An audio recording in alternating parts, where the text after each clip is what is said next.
नमस्कार। तो आज हमारे स्टूडियो में सुनील मस्ती ढाका में ढाका प्रखंड के बड़हरवा सिवन पंचायत के वर्तमान सरपंच जो न्यायपालिका के प्रधान होते हैं और न्यायालय प्रणाली की सबसे छोटी इकाई, न्याय व्यवस्था की सबसे छोटी इकाई ग्राम पंचायत होती है, उसके उनके पति महोदय श्री लाल बाबू जी आए हैं हमारे बीच, जो नरकटिया के है बड़हरवा सिवन पंचायत के वर्तमान अभी सरपंच है। तो इनसे हम बात करेंगे कि बड़हरवा सिवन में न्याय प्रक्रिया या ढाका प्रखंड की जो न्याय प्रणाली व्यवस्था है उनमें इनका क्या रोल है और कैसे ये ग्राम कचहरी में मामलों का निष्पादन करते हैं। बारी बारी से सारे विषयों पर बात करेंगे। आप लोग वीडियो पर बने रहे और अंत तक देखे। बहुत सारा सवाल इनसे, कुछ कड़वे सवाल भी मैं इनसे पूछूंगा। सबसे पहले लाल बाबू जी, मैं चाहूंगा कि आप इंट्रोड्यूस हो जाइए, आप अपना इंट्रोडक्शन दे दीजिए।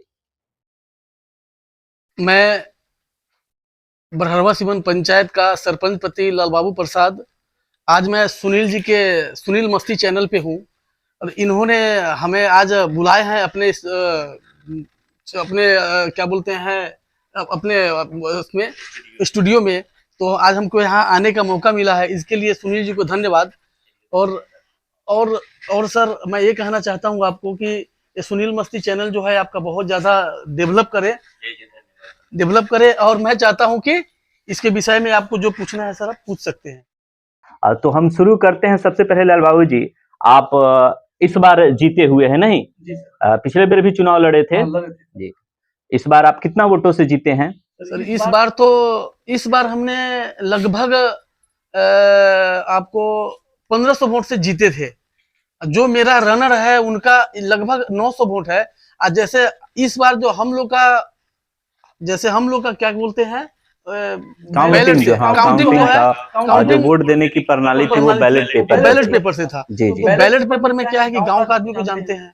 वो थोड़ा सा हम लोग जैसे हम लोग काउंटिंग में भी मैं था वहाँ, थोड़ा सा वो मोहर को लेकर इधर उधर हुआ था, जिसके बहुत रॉन्ग सारा वोट हुआ था। बहुत रॉन्ग वोट हुआ है। रॉन्ग वोट जो मेरे पक्ष का वोट था। चलिए, मोटा मोटी 1500 वोट से 1500 वोट से हम चुनाव आगे थे और जीत गए थे। जीते हुए मतलब अब तकरीबन चुनाव बीते साल बीत गए, 1 साल के आसपास, और आप ग्राम कचहरी के प्रधान हैं और न्यायपालिका के भी आप छोटे स्तर में प्रशासनिक पदाधिकारी में सबसे बड़े पदाधिकारी, जो छोटे लेवल ब्लॉक लेवल पे हैं आप सबसे बड़े हैं। तो मैं जानना चाहूंगा कि आप न्याय प्रक्रिया के लिए ग्राम कचहरी बड़हरवा सिवन पंचायत में कब कब लगाते हैं, ताकि जितने दर्शक हैं उनको भी पता चले कि बड़हरवा सिवन में ग्राम कचहरी कब लगता है और अपना फरियाद बोले के कब कब आ सकते हैं। या आपको काम करने का जो तरीका है थोड़ा रूबरू कराइएगा हमारे दर्शकों से कि आप किस तरह अपने काम को निष्पादन करते हैं, किस तरह किसी सामाजिक झगड़े या सामाजिक विवादों का निपटारा करते हैं। देखिए सुनील जी, कहने के लिए तो हम ये जो कचहरी जो होता है हम लोग का सैटरडे मतलब शनिवार वाला दिन लगाते हैं। शनिवार को हम, हाँ, प्रत्येक शनिवार को मेरा कचहरी लगता है वो पंचायत भवन में, जो बड़हरवा सिवन में, हमारे पंचायत के गांव बड़हरवा सिवन है, वहाँ हम कचहरी लगाते हैं प्रत्येक शनिवार को 11 बजे से लेकर 3 बजे तक, 3:30 बजे तक हम वहाँ बैठते हैं। उसके बीच में होता क्या है कि बुधवार को हमारे घर से लेके पंचायत भवन लगभग 2.5 किलोमीटर का फैसला है, दूरी है। तो वहां हम शनिवार को लगाते हैं और बाकी बुधवार वाला दिन वो अपने घर पे लगाते हैं। और बाकी एक कहने के लिए 2 दिन है, लेकिन कहने के लिए हम 24 घंटा अपने पंचायत के लिए, अपने न्याय के लिए 24 घंटा हम तत्पर रहते हैं। 12 बजे रात को लोग हमारे पास फोन करते हैं, हम फोन पे हाजिर होते हैं और सारे आदमी को, जितने भी आदमी मेरे पास फोन करते हैं सबको हम न्याय से जो काम होता है हम फोन पे चलिए, जानकारी काफी प्रसन्नता हो रही है कि आज के दिन में भी ऐसे जनप्रतिनिधि है जो जीतने के बाद भी 12 बजे रात को 2 बजे इमरजेंसी में आप अवेलेबल होते हैं। इस सुन के मैं काफी खुश हुआ कि ऐसे हफ्ता में आप 2 बार कचहरी लगा रहे हैं, एक बार बुधवार को और एक बार सैटरडे के दिन ग्राम सभा यहाँ लग रहा है। अच्छा, जब आप न्याय व्यवस्था को करते हैं तो उसमें कुछ परेशानियां भी आती होगी, जो मुझे लगता है, हम भी तो इसी पंचायत कर, मुझे जो लगता है कि लोकल स्तर पर मैं जो जान रहा हूं कि शायद सरकार के तरफ से पंचायत को जितना अधिकार मिलना चाहिए एक सरपंच को, वो अधिकार आज भी पेपर पर है। जैसे मुझे जो जानकारी है कि जब ग्राम कचहरी लगे तो वहां एक प्रशासनिक पदाधिकारी होना चाहिए और जितने पंच है सबको को एक एक जानकारी होना चाहिए कि कौन से दफा में कौन सा मुकदमा, कौन सी दफा में कितना पावर है, कितने दिन को उसका सजा हो सकता है, ये सारा जमीन संबंधित विवाद। तो ये सारी बिना ट्रेनिंग का, मुझे नहीं लगता है कि हाँ सभी को शायद ट्रेंड किया गया है इस मसले नहीं पर। किया गया आज तक सर मैं बता दूं कि शपथ ग्रहण का लगभग 1 साल पूरा होने वाला है। काम तो शपथ ग्रहण के बाद मिलता है, लेकिन शपथ ग्रहण के बाद आज तक वो जो किताब बांटा जाता है, जो हम लोग का रूल से रिलेटेड जो किताब होता है। हाँ, शायद एक सेकंड में रोकना चाहूंगा। शायद मुझे जो चिट्ठी मिली, मैं जितना जानकारी रखता हूँ, शायद एक पंच को 4-4 किताब मिला है पंचायती राज व्यवस्था के संबंधित जानकारी लेने के लिए। और मुझे जो लगता है लगभग ये 2300, मैं ढाका प्रखंड की बात कर रहा हूं, नहीं मतलब पूरे बिहार की अगर बात किया जाए तो लगभग सभी पंचायतों में जो सरकार की निर्वाचन की जो प्रक्रिया है, चुनाव की जो प्रक्रिया है, जिसमें क्वालिफिकेशन फिक्स नहीं है, लेकिन मुझे लगता है न्यायालय के लिए क्वालिफिकेशन का फिक्स होना जरूरी है। अब जहां पे अंगूठा टेक पंच जीते हुए हैं, उनको 4 किताब पढ़ना है।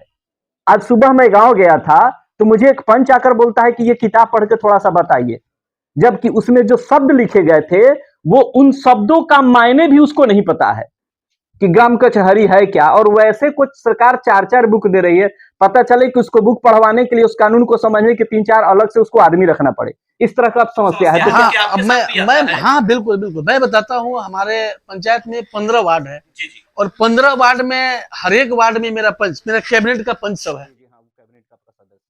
उसमें होता क्या है कि कहीं कोई लफड़ा हुआ, वाद विवाद हुआ, तो उस वाद विवाद पे मैं अपने पंचों से, उनसे जो भी होता है उसका मैं उस वार्ड से रिलेटेड उनसे मैं पूछना पड़ता है कि भाई हुआ क्या है, क्योंकि आप फीडबैक लेते हैं, वो धरातल पे तो वही है ना। मैं उनसे पूछता हूँ सारी बात, वो सही ढंग से बता भी नहीं पाते हैं, कैसे बताएंगे। हाल फिलहाल में अभी मैंने 4 बुक जो आया है मैंने दिया, प्रोवाइड किया, सारे पंचों को मैंने दिया, अपने हाथ से दिया। और 4 बुक में जो आप बताए हैं ना सर कि जो वर्ड्स लिखा हुआ है, वर्ड्स जान के भी पता नहीं चला कि किसका मतलब होता क्या है।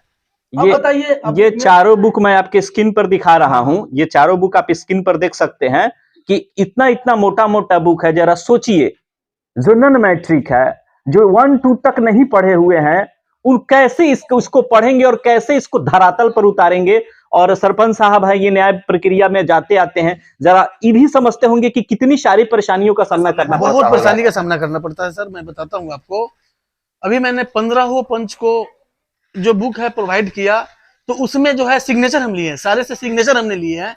तो सिग्नेचर करने वाले मेरे पास पंच जो लोग हैं वो अंगूठा लगा रहे हैं।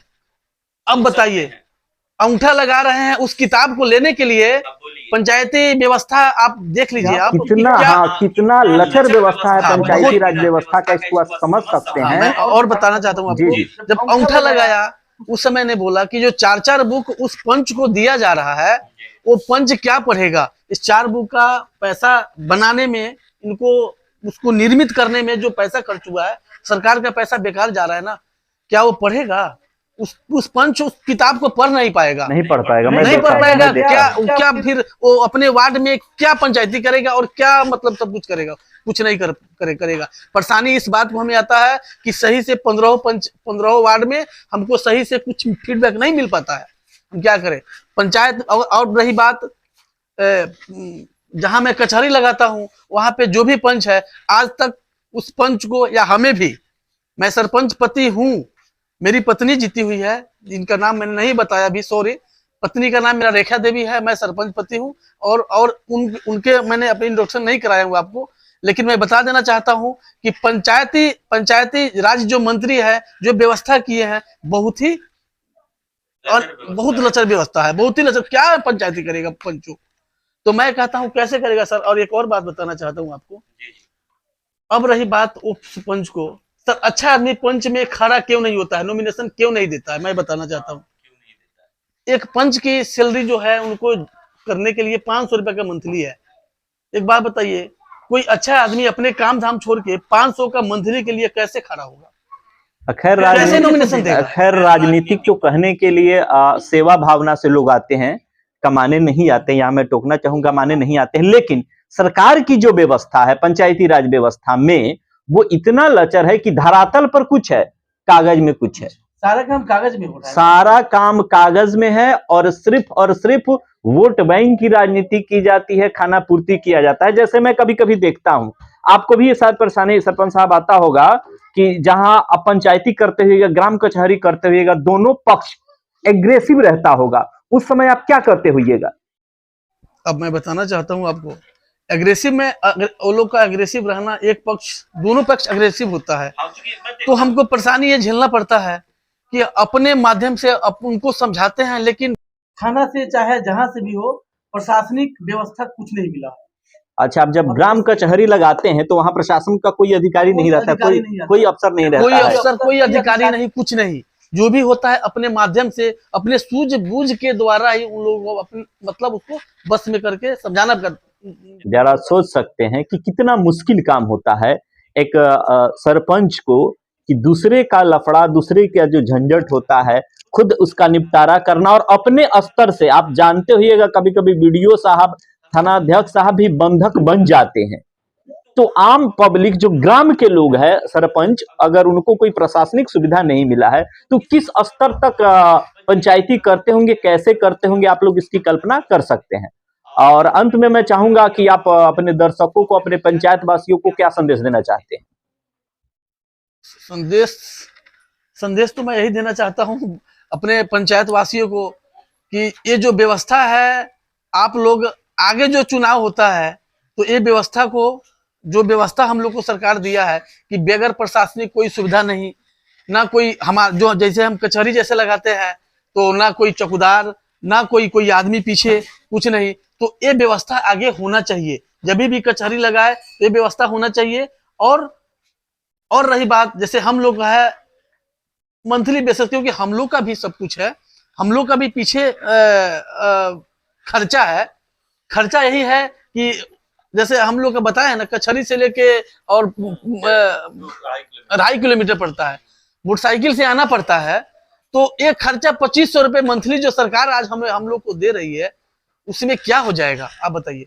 2500 के मंथली में एक सरपंच अपने जीवन यापन कैसे कर सकता है? और सारा काम छोड़कर आपको सरपंच चाहिए, और सारा काम छोड़ के, अपना काम छोड़ के, अपने बच्चे को छोड़ के, जैसे कोई काम हो वो छोड़ के हम कचहरी को लगाते हैं। कचहरी को लगाना है तो समस्या तो है, बहुत सारी समस्याएं हैं। और मैं चाहूंगा कि अगर प्रशासनिक पदाधिकारी कोई देख रहे हैं तो इस पर उचित मदद किया जाए। हर सरपंच के साथ ये समस्या है कि उसको प्रशासनिक सपोर्ट नहीं मिल पाता है लोकल स्तर पर, और सरकार की तरफ से भी कोई सुविधा ऑन धरातल नहीं है, केवल कागज पर है। एक और बात है सर, अगर मैं कठिनाई बताने लगूं तो खैर टाइम बहुत ज्यादा लग जाएगा, लेकिन एक सरपंच की क्या कठिनाई है वो आप लोग अपने अंदर सूझबूझ जरूर लीजिएगा। बगैर सूझबूझ किए सरपंच का प्रॉब्लम सोल्व नहीं होगा।